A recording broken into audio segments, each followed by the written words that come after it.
মানে যদি আমরা শুনতে পারতাম যে কবরে কেমন পরীক্ষা হয়, আমরা ভয়ে আমাদের মৃতদেরকে দাফন পর্যন্ত করতাম না।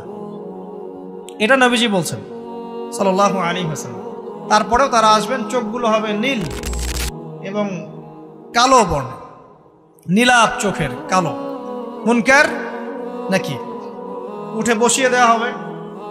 এবার তিনটা প্রশ্ন। প্রথমে প্রশ্ন হচ্ছে কি, মান রব, তোমার রবকে? তখন মুমিন বান্দা বুক ফুলিয়ে বলবে রব্বি আল্লাহ, আমার রবকে আল্লাহ।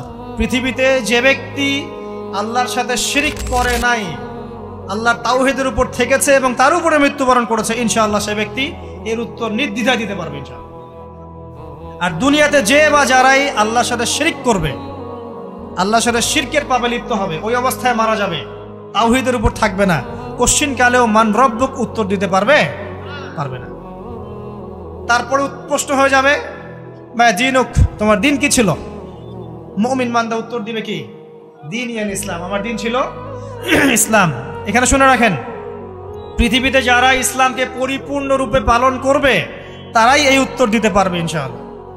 যারা ইসলামকে ঠাট্টা বিদ্রুপের হাসি তামাশার পাত্র বানিয়েছে, মন চাইলে কিছু করি, মন চাইলে কিছু করি না, সহজগুলো একটু আমল করি, বাকি কিছুর আমল ধারি না, হ্যাঁ, নামাজ পড়ি, সুদ ছাড়তে পারি না, ঠিক আছে, বছর বছর ওমরা করি, এদিকে ঘুষ দুর্নীতি ছাড়তে পারি না, ইসলামকে ঠাট্টা তামাশার পাত্র বানিয়েছে, এরা কোশ্চিন কালে উত্তর দিতে পারবে না। মা দিনুক, দিনে পরিপূর্ণরূপে ইসলামে প্রবেশ করতে বলেছেন আল্লাহ রাব্বুল আলামিন।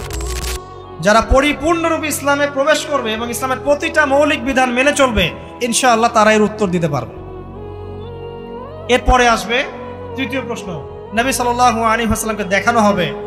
যখন দেখানো হবে তখন সূর্য যখন ডুবে যায়, যে দৃশ্যটা আমরা দেখতে পারি না, ওই দৃশ্যটা ভেসে উঠবে এবং মুমিন বান্দা অস্থির হয়ে যাবে, বলবে আমাকে ছেড়ে দাও, আমি নামাজ পড়বো। সুবহানাল্লাহ।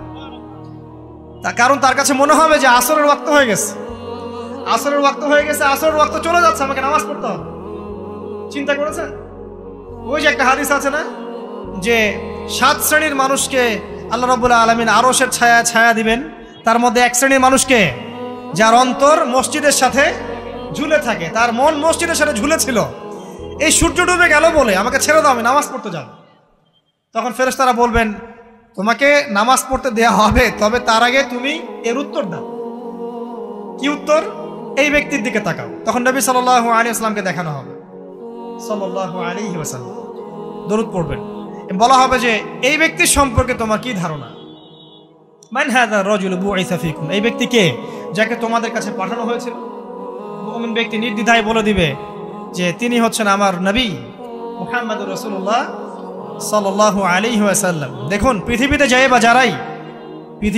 বা যারাই নবী সাল্লাল্লাহু আলাইহি ওয়াসাল্লামের সুন্নতের উপর আমল করবে, ইনশাআল্লাহ সে তার উত্তর দিতে পারবে। দুনিয়াতে যারা নবীর সুন্নতের 5 পয়সা পরোয়া করছে না, তার আদর্শের 5 পয়সা দাম দিচ্ছে না, তারা কোশ্চিন কালে উত্তর দিতে পারবে।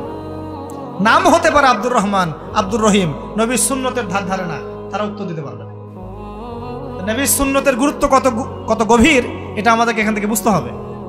তাই প্রিয় যুবক ভাইরা, মুসলিম ভাইরা, আমাদের জীবনটাকে নবীর আদর্শ এবং সুন্নতে ঢেলে সাজাতে হবে। সকাল থেকে সন্ধ্যা পর্যন্ত প্রতিটা কাজ করব কার তরিকায়? রাসূলের তরিকায়। নামাজ পড়বো তার তরিকায়, রোজা, সিয়াম, হজ, জাকাত, আমল, মুআমালাত, আখলাক সব কার তরিকায়? নবী সাল্লাল্লাহু আলাইহি ওয়াসাল্লামের তরিকা অনুযায়ী ইনশাআল্লাহ। আল্লাহ পাক তৌফিক এনায়েত করুন, আমিন। এবার ফেরেশতা দুজন জিজ্ঞাসা করবেন অবাক হয়ে যে তুমি কিভাবে এটা জানলে, তুমি কিভাবে এই 3টা প্রশ্নের উত্তর দিতে পারলে? কারণ বেশিরভাগ মানুষ তো উত্তর দিতে পারবে না, বেশিরভাগ মানুষই এই উত্তর দিতে পারবে না।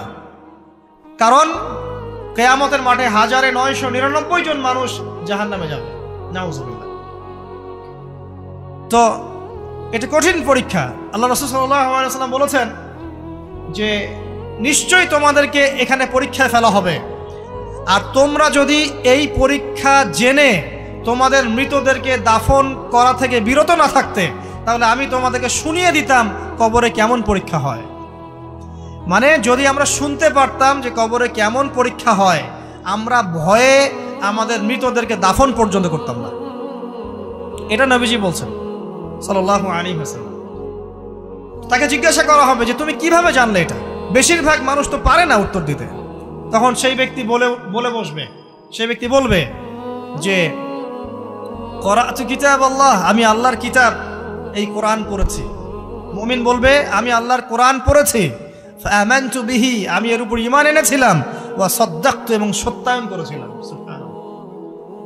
অতএব দুনিয়াতে যারা দ্বীনের জ্ঞান অর্জন করছে না, কোরআন পড়ছে না, হাদিস পড়ছে না, পড়াশোনার চেষ্টা করছে না, জানার চেষ্টা করছে না, কবরে পাওয়া ডিফিকাল্ট আছে। এটা একটা অন্যতম প্রশ্ন। আমরা কিন্তু মনে করি 3টা প্রশ্ন হচ্ছে, আসলে প্রশ্ন হচ্ছে কয়টা?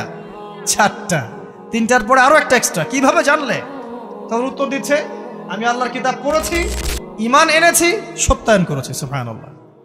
নবী সাল্লাল্লাহু আলাইহি ওয়াসাল্লাম হাদিসের পরের অংশে বলছেন যে যখন কাফের বান্দাকে উঠানো হবে, তখন ডানেও কিছু নাই, বামেও কিছু নাই, সামনে পিছনে কিচ্ছু নাই। মাথার দিক থেকে ফেরেশতারা চলে আসবেন, উঠিয়ে বসানো হবে, প্রশ্ন করা হবে কে তোমার রব? একটাই উত্তর, লা আদরি, আমি জানি না।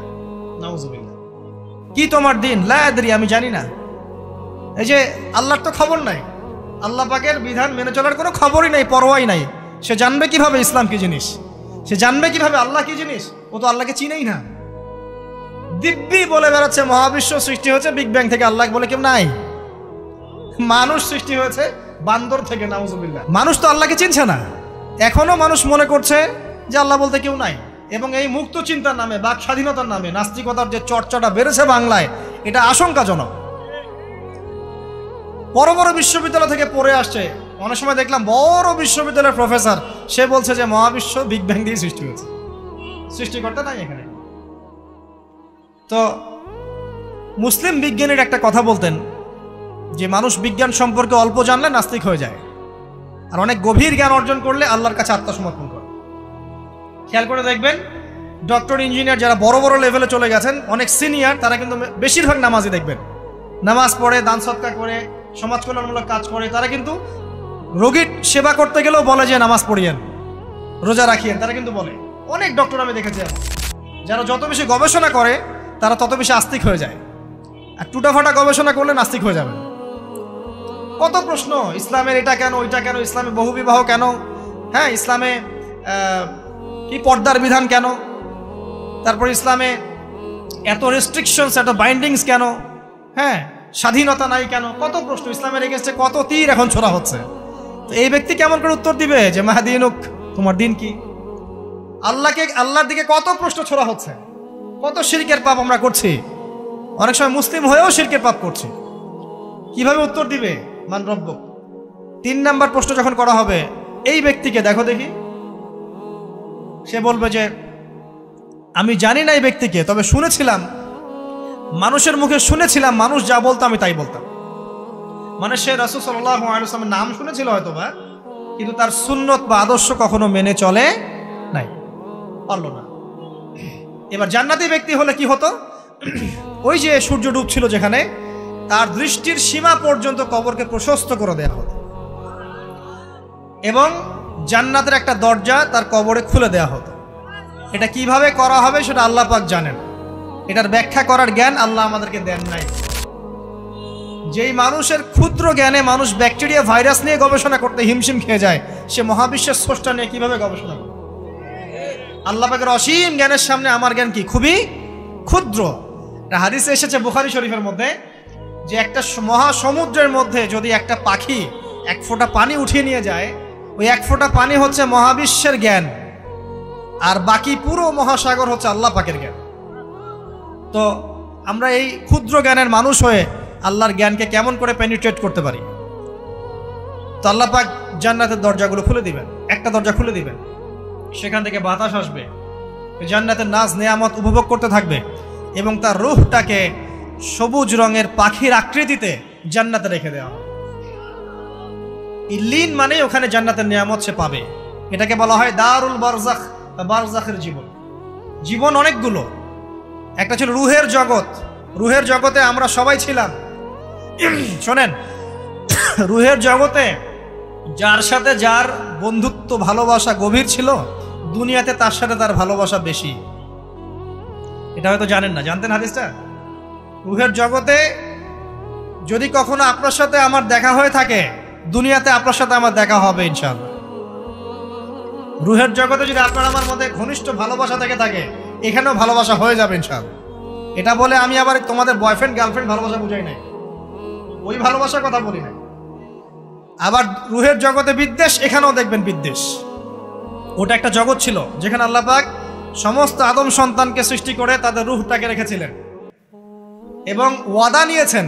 কি ওয়াদা? আল্লাহ পাক বলেছিলেন আলাস্তু বিরাব্বিকুম, সূরা আরাফের 182 নম্বর আয়াত পড়ে দেখবেন, 182 নম্বর আয়াত। আল্লাহ পাক বলেছিলেন যে আমি ওয়াদা নিয়েছিলাম, আলাস্তু বিরাব্বিকুম, আমি কি তোমাদের রব নই? আমরা সবাই বলেছিলাম বালা ইয়া রব্বি, অবশ্যই আপনি আমাদের রব। দুনিয়াতে এসে আমরা ভুলে গেছি। এই ভুলে যাওয়াটা মনে করায় দেওয়ার জন্যই আল্লাহ পাক আসমানে কিতাব নাজিল করেন, নবী রাসূল পাঠান, আমাদের কান পর্যন্ত ইসলামের দাওয়াত পৌঁছে দেন, যাতে আমরা মনে করতে পারি। এবার আসেন রুহের জগতের পর আসলাম এই যে দুনিয়ার জগৎ, দারুদ দুনিয়া। দুনিয়ার মধ্যে আছি হয়তো 50, 60, 70, 100 বছর হাইয়েস্ট। এরপর যাবে দারুল বারজাখ, বারজাখের জগৎ। পাপী ব্যক্তি হলে জাহান্নামের দরজা খুলে দেওয়া হবে, আর জাহান্নামের সে আযাব ভোগ করতে থাকবে। এবং পুণ্যবান ব্যক্তি হলে জান্নাতের দরজা খুলে দেওয়া হবে এবং এর নাজ নেয়ামত সে ভোগ করতে থাকবে। তখন তাকে বলা হবে এটা জান্নাতের সেই জায়গা যেখানে তুমি থাকবে। এটা দেখার সাথে সাথে, শোনার সাথে সাথে তার যে খুশি উৎফুল্ল তার অনেক বেড়ে যাবে। এবং সে কি করবে জানেন? সে পৃথিবীতে ফিরে আসতে চাইবে। সে বলবে আমাকে আমার পরিবারবর্গকে জানাতে দেন, আমাকে আমার পরিবারবর্গকে জানাতে দেন যে আমি ভালো আছি। তখন ফেরেশতারা তাকে বলবেন যে এটা সম্ভব না, তোমার এবং তাদের মাঝে দারুল বারজাখ আছে, তুমি এটা ভেদ করে যেতে পারবে না। তখন তার আত্মাটাকে ইল্লিনে দেওয়া হবে, একটা সবুজ পাখির আকৃতিতে জান্নাতে ঘুরে বেড়াবে ইনশাআল্লাহ। আর যদি জাহান্নামী হয় তাহলে যে বললাম দরজা খুলে যাবে, জাহান্নামের মর্মান্তিক আযাব তার দিকে আসতে থাকবে। কবর সংকুচিত হয়ে আসবে এমনভাবে যাতে তার বাম পাজর ডান পাজরের ভিতরে এইভাবে ঢুকে যাবে, নাউযুবিল্লাহ। এবং এই আযাব চলতে থাকবে ইলা ইয়াউমি ইউবআসুন, পুনরুত্থানের দিন পর্যন্ত। এখন এই যে হাদিসটা আপনারা শুনলেন, এই হাদিসটা ব্যক্তিকেন্দ্রিক নয় কি? এখানে 3টা বিষয় আপনাকে ফোকাস করতে হবে আমাদেরকে। 1, তাওহীদ, আল্লাহ পাকের তাওহীদ। 2, রিসালাত, রাসূলুল্লাহ সাল্লাল্লাহু আলাইহি ওয়াসাল্লামের রিসালাত। এবং আখিরাত, পরকাল। এই 3টা বিষয় খুব স্বল্প কথায় বলছি। দেখুন, তাওহীদ কি? আল্লাহ পাকের একত্ববাদ।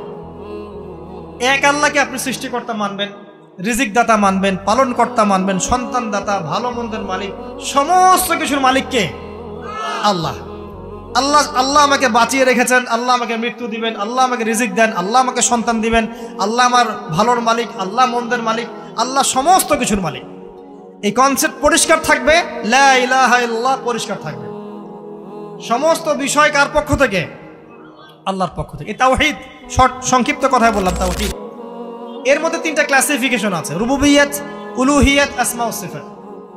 এটা আপনারা কিতাবুত তাওহীদ বই থেকে পড়ে নিয়েন। সংক্ষেপে বলে দেই, রুবুবিয়্যাত আল্লাহ পাকের সমস্ত বিষয়গুলো তার দিকে সম্বন্ধ করা, সৃষ্টিকর্তা, পালনকর্তা, রিজিক দাতা সবকে আল্লাহ। উলুহিয়্যাত কি? দুনিয়াতে এসেছি আল্লাহ পাকেরই দাসত্ব করতে হবে, অন্য কারো দাসত্ব চলবে না, তাওহীদ উলুহিয়্যাত। আসমা ও সিফাত কি? আসমা সিফাত মানে হচ্ছে আল্লাহ পাকের নাম গুণাবলীগুলো আছে, আল্লাহ পাক রহমান, আল্লাহ পাক রহিম, আল্লাহ পাক রাজ্জাক, হ্যাঁ, আল্লাহ পাক গফুর, আল্লাহ পাক শদীদুল ইকাব, সমস্ত গুণাবলী কার? আল্লাহ। এই হলো আসমা ও সিফাত। আল্লাহ পাক যেমন, আল্লাহ পাক তেমন, আল্লাহ পাক নিজের মতো, কারোর সাথে তুলনীয় নন। হুয়াল্লাহু আহাদ, একক। আল্লাহুস সামাদ, তিনি অমুখাপেক্ষী। লাম ইয়ালিদ ওয়া লাম ইউলাদ, তিনি জন্ম দেননি, জন্মিতও নন। ওয়া লাম ইয়াকুল লাহু কুফুয়ান আহাদ, তার সমতুল্য আর কিছুই নাই। আল্লাহ থেকে সবকিছু হয়, এটাই হলো তাওহীদ। এখন এর তাওহীদের বিরুদ্ধে গেলে কি হয়ে যাবে? শিরক। কেউ যদি মনে করে যে আল্লাহ ছাড়া কেউ আমাকে জীবন দিতে পারে, আল্লাহ ছাড়া কেউ আমাকে মারতে পারে, আল্লাহ ছাড়া কেউ আমাকে রিজিক দিতে পারে, অথবা আল্লাহ ছাড়া কেউ সন্তান দিতে পারে, আল্লাহ ছাড়া অন্য কারো কাছে কেউ যদি দোয়া করে, আল্লাহ ছাড়া অন্য কারোর জন্য নজর মানত করে, আল্লাহ ছাড়া অন্য কারোর নামে কসম খায়, আল্লাহর হালালকে হারাম করে দেয়, আল্লাহর হারামকে হালাল করে নেয়, ঠিক আছে? আল্লাহ থেকে শুভ অশুভ আসে না, শুভ আল্লাহর পক্ষ থেকে আসে, অশুভ শয়তানের পক্ষ থেকে আসে, এমনও যদি কেউ মনে করে, শুভ অশুভ দুটোই আল্লাহর পক্ষ থেকে আসে, কিন্তু কেউ যদি মনে করে না শুভগুলো আল্লাহর পক্ষ থেকে, অশুভগুলো শয়তানের পক্ষ থেকে, এমনও যদি মনে করে, শিরক হয়ে যাবে। মুসলিমরা চলাফেরায় শিরক করছে। এখন মুসলিমরা আল্লাহ ছাড়া অন্য কারো কাছে চাচ্ছে, মুসলিমরা অনেকে কবরে সেজদা করছে, মুসলিমরা অনেকেই মৃত মানুষের কাছে দোয়া করছে, হাতে বালা পরে আছেন, খোলেন না। কেন খোলেন না? ভয়ে যদি আপনার ক্ষতি হয়, শিরক। মুসলিমরা দেখবেন আগুনের সামনে মাথা নত করছে, মুসলিমরা এখন মেডিটেশন করে, ধ্যান করে, মুসলিমরা জিনকে তাবে করতেছে। অনেক সময় দেখা যায় মুসলিমরা জাদু করতেছে, জাদুবিদ্যা, কুফরি কালাম করছে না? করছে। সবই শিরক, সবই শিরক।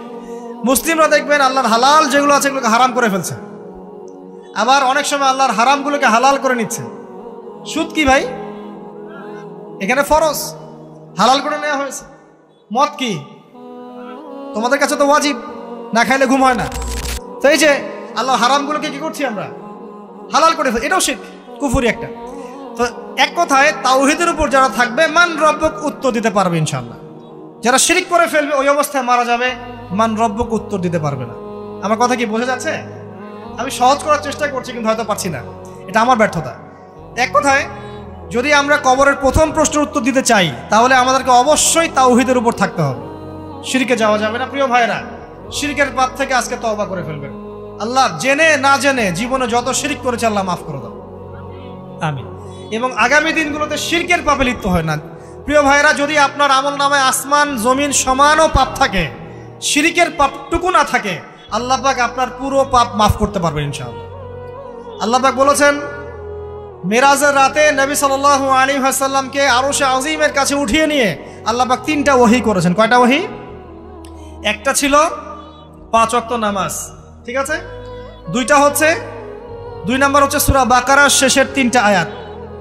3 নাম্বার একটা ওয়াদা, একটা প্রতিশ্রুতি। সেটা কি?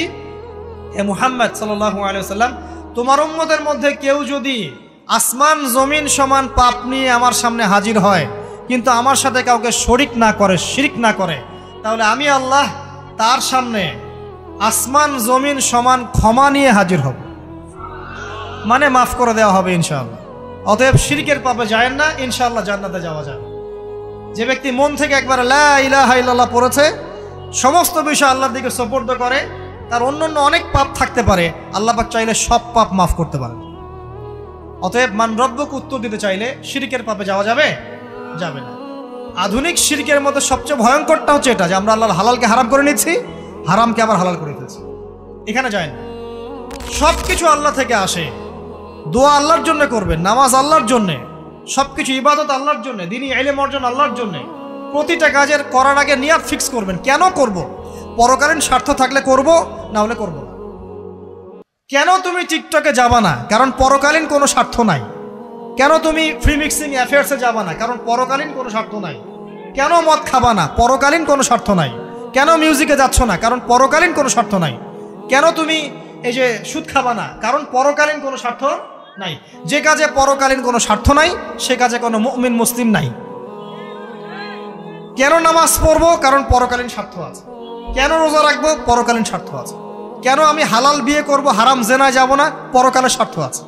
কেন আমি যাকাত দিব, ব্যবসা করব, সুদ খাবো না? কারণ পরকালের স্বার্থ আছে। কেন ইসলামের দাওয়াত দিব? পরকালের স্বার্থ আছে। কেন হাদিস প্রচার করব? কারণ পরকালের স্বার্থ আছে। ইসলামের জন্য সবর করব কেন?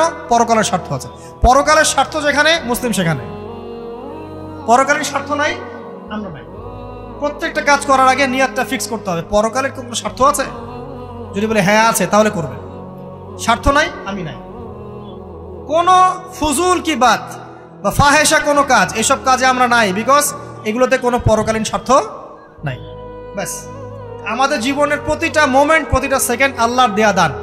আমি নিজের ইচ্ছা মতো এটাকে অপব্যয় করতে পারি না।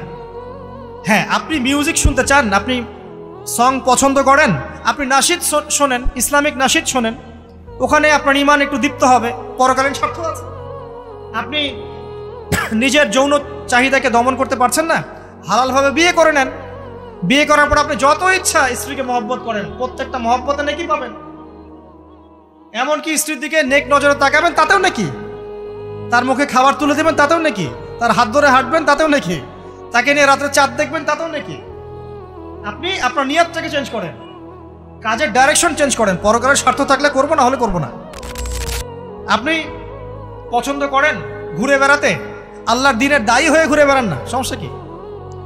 আল্লাহর জমিন ঘুরে দেখেন, এইসব অবান্তর কাজে লিপ্ত না থাকে আল্লাহ পাকের নিদর্শনগুলো ঘুরে দেখেন, আপনার ঈমান বাড়বে ইনশাআল্লাহ। আপনার সংস্কৃতি ভালো লাগে, ইসলামিক সংস্কৃতি মেনে চলেন। আপনি কবিতা লিখতে ভালোবাসেন, ইসলামিক কোনো কবিতা লেখেন। আপনি উপন্যাস পড়তে ভালোবাসেন, ইসলামিক কোনো উপন্যাস পড়েন। আমি বলছি না এগুলোর বাইরে কোনো পড়াশোনা করা যাবে না, এমনটা আমি কিন্তু বলছি না। আমি বলছি আপনি আপনার পুরো কাজটাকে আগে ফিক্স করবেন পরকালের কোনো স্বার্থ আছে কি নাই। যদি হ্যাঁ দেখা যায় হ্যাঁ পরকালের স্বার্থ ঠিক আছে, অবশ্যই করেন, কোনো সমস্যা নেই। আল্লাহ পাক বোঝার তৌফিক দান করুন। তো দেখুন প্রিয় ভাইরা, শিরকের পাপে যাওয়া যাবে না। এই শিরকের পাপ না থাকলে আমলনামায় ইনশাআল্লাহ আমরা জান্নাতে যাব এবং কবরের উত্তরও দিতে পারবো ইনশাআল্লাহ। মান রব্বুক, উত্তর পাস ইনশাআল্লাহ। তারপরে কি? মা দীনুক। এক কথায় ইসলামের অনেক বিধিবিধান আছে, নামাজ, কালিমা, সওম, যাকাত, হজ সব আছে। আমর বিল মারুফ, নাহি আনিল মুনকার, পিতামাতার খেদমত, প্রতিবেশীর অধিকার, স্ত্রীর অধিকার, তারপরে সন্তানদের অধিকার, যাকাত সবকিছু আছে। এখন যদি ইসলামের কিছু অংশকে মেনে নেন, কিছু অংশকে না মানেন, এটা কিন্তু কুফরি। ইসলামের কিছু অংশকে মানছেন, কিছু অংশকে মানছেন না, এটা কিন্তু কুফরি। ইসলামের পরিপূর্ণ বিধানটাকে যদি মেনে চলেন ইনশাআল্লাহ আযজা ওয়া জাল আপনি মা দীনুক উত্তর দিতে পারবেন। আপনি আমল করতে পারেন না পারেন, মনে করেন আপনি আমল করতে পারছেন না, কিন্তু আপনি আকীদা পোষণ করছেন যে হ্যাঁ ইসলামে যা আছে আমি সব কিছু মেনে চলি, কিন্তু হয়তো আমল করতে গিয়ে আমি পারছি না। আমি হয়তো নামাজ 5 ওয়াক্ত পড়তে হয়, আমি জানি, আমি মানি, কিন্তু আমার মাঝে মাঝে মিস হচ্ছে, মাঝে মাঝে আমি জামাত মিস করে ফেলছি। আপনি মানেন যে সওম রাখতে হয়, মাঝে মাঝে আপনার সওম মিস হয়ে যাচ্ছে, কিন্তু আপনি বিশ্বাস করেন যে হ্যাঁ আপনি সওম রাখতে হয়, আপনার আকীদা ঠিক আছে। আপনি যাকাত দেন নাই এতদিন, কিন্তু আকীদা রাখেন হ্যাঁ দিতে হয়, আমি সুযোগ পেলে দিয়ে দিব। এই যে কনসেপ্টটা ক্লিয়ার রাখা যায় না, ইসলামের বিধানগুলো প্রতিটা আমি মানি মন থেকে, হয়তো আমল করতে গিয়ে আমি পেরে উঠতেছি না বা হয়ে উঠছে না। ইনশাআল্লাহ একদিন না একদিন আল্লাহ পাক আপনাকে তৌফিক দিবে ইনশাআল্লাহ, আল্লাহ পাক তৌফিক দান করুক। কিন্তু কনসেপ্ট যদি ক্লিয়ার না থাকে যে আমি কিছু অংশ মানি কিছু অংশ মানি না, এটা ইসলাম হলো না। উদখুলু ফিস-সিলমি কাফা, পরিপূর্ণরূপে ইসলামে প্রবেশ করেন। দিনী বোন অনেকে আছে পর্দা হয়তো করতে পারছে না, কিন্তু মনে করে, বিশ্বাস করে যে হ্যাঁ পর্দা করতে হয়, এটা ফরজ। ইনশাআল্লাহ আল্লাহ চাইলে ওকে একদিন তৌফিক দিবে ইনশাআল্লাহ। হয়তো এখন মুখ খোলা আছে, হয়তো বা আগে গেঞ্জি টি শার্ট পরে ঘুরতো, এখন সেলোয়ার কামিজ পরছে, ঢিলে ঢালা জামা পরছে, এখনো বোরখা পরছে না। ওকে তুচ্ছ তাচ্ছিল্য করার দরকার নাই আপাতত, ওকে আরো বুঝান, আরো নরম হন, আরো বুঝিয়ে সুঝিয়ে ইসলামের দিকে আনার চেষ্টা করেন। এত দূর এসেছে, ওই পর্যন্ত যাবে ইনশাআল্লাহ, কারণ ও বিশ্বাস করে হ্যাঁ পর্দা করতে হয়, আমি মানি পর্দা করতে হয়, কিন্তু আমি এখন করতে পারছি না, ইনশাআল্লাহ করব, আল্লাহ পাক চাইলে তৌফিক দিবেন ইনশাআল্লাহ। তো এই যে বিষয়টা, যে ইসলামকে মনে আগে ধারণ করা, যে না আমি মানি ইসলামের প্রত্যেকটা বিধান ঠিক আছে। চুরি করলে চোরের হাত কাটতে হয়, ইসলাম বলেছে। ডাকাতি করলে শাস্তি আছে, জেনা যদি কেউ করে 100 বেত্রাঘাত, মদ খাইলে 40টা বেত্রাঘাত, ব্যভিচার যদি করে কেউ, এই পরকীয়া করে বিবাহিত ব্যক্তি, রজম, এগুলো কেসাস। একজন একজনকে হত্যা করলে তাকেও কেসাস করতে হয়। এই বিধানগুলো আছে। এখন আপনি বলতে পারেন আমি এই ওয়ার্ল্ডের প্রেক্ষাপটে এটাকে বাস্তবায়ন করতে পারছি না, কিন্তু আমি বিশ্বাস করি ইসলামের বিধানগুলো আছে, এটা আল্লাহর বিধান। ইনশাআল্লাহ আপনি মাফ পেয়ে যাবেন, ইনশাআল্লাহ আল্লাহ চাইলে আপনি মাফও পেয়ে যাবেন। কিন্তু যদি মনে করেন না এই যুগের এগুলো চলেই না, আমি আল্লাহ পাকের এইসব বিধান কিচ্ছু মানি না, আমি যে বিধান বুঝি এটাই চূড়ান্ত, তাহলে খবর আছে, তাহলে মা দীনুক উত্তর দিতে পারবেন। তো বুঝেন, বিষয়টা বোঝেন, আকীদাটা ক্লিয়ার করেন যে না আমি পারতেছি না, এটা একটা বিষয়, কিন্তু আমি বিশ্বাস করি ইসলামের এগুলো অংশ, হয়তো আমি এখন পারছি না, ইনশাআল্লাহ ভবিষ্যতে পারবো। আল্লাহ চাইলে আপনাকে তৌফিক দেবে ইনশাআল্লাহ। আমরা দোয়া করি আল্লাহ পাক আমাদেরকে পরিপূর্ণরূপে ইসলামে প্রবেশ করার তৌফিক দান করুন। হ্যাঁ, আর সর্বশেষ কি, এটা যদি করতে পারে মা দীনুক উত্তর দিতে পারবে। মান নবিয়ুক উত্তর কখন দিতে পারবে? যখন একজন ব্যক্তি সারা জীবন নবী সাল্লাল্লাহু আলাইহি ওয়াসাল্লামের সুন্নতের উপর আমল করতে পারবে। এই যে ঘুম থেকে উঠলেন, ব্যাস ব্রাশটা নিয়ে দৌড়ে চলে গেলেন বাথরুমে, কি জন্য?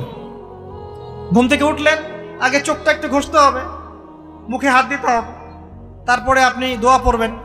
কি দোয়া পড়বেন? আলহামদুলিল্লাহিল্লাযী আহইয়ানা বা'দা মা আমাতানা ওয়া ইলাইহিন নুশুর। তারপরে আপনি যাবেন বাথরুমে। দোয়াটা না পড়ে কেন গেলেন? ঘুমাচ্ছেন, ঘুমানোর আগে আপনি অবশ্যই বলবেন। ঘুমানোর আগে একদম একটা গান শুনে, একটা গার্লফ্রেন্ডের সাথে 10টা মিনিট কথা বলে হ্যাঁ জান রাখি, ব্যাস, তারপরে ঘুমিয়ে গেলেন। ঘুমটা আপনার জন্য ইবাদত হলো না? হারামে লিপ্ত হতেন না? আল্লাহুম্মা বিইসমিকা আমুতু ওয়া আহইয়া পড়তেন, সূরা মুলক পড়তেন, সূরা কাফিরুন পড়তেন, সূরা ফালাক নাস ইখলাস পড়তেন, ঘুমিয়ে যেতেন। পুরো ঘুমটাই ইবাদত, পুরো ঘুমটাই নাকি।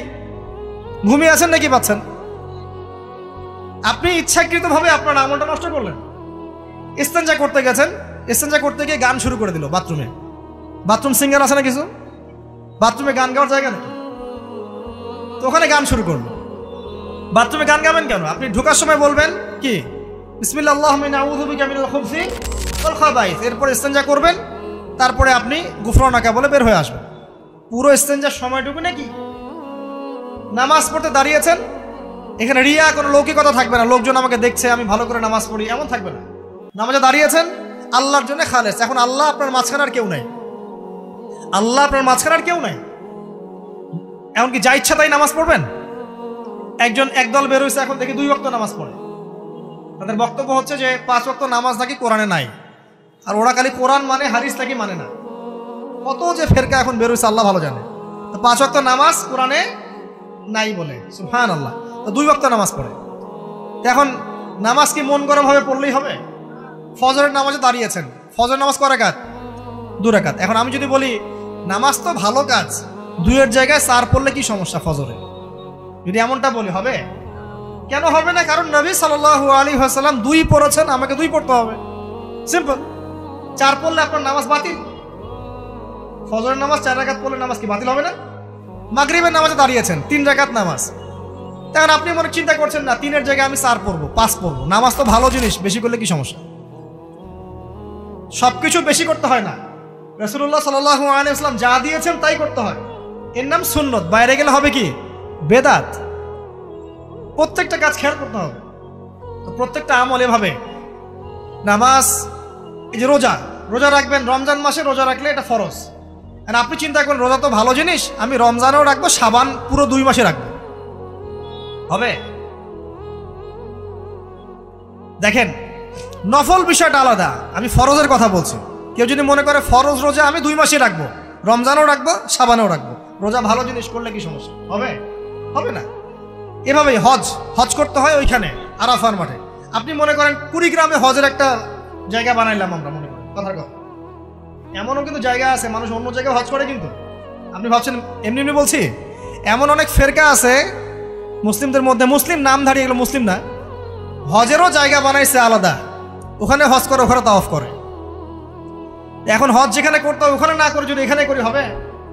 হবে না। যাকাত দেওয়ার একটা লিমিট আছে, এইটুক দিতে হবে। আপনি এখন কম দিলেন হবে, আবার দিলেন না আমি একদম বেশি দিয়ে ফাটায় ফেলাবো একেবারে, সেখানে হবে?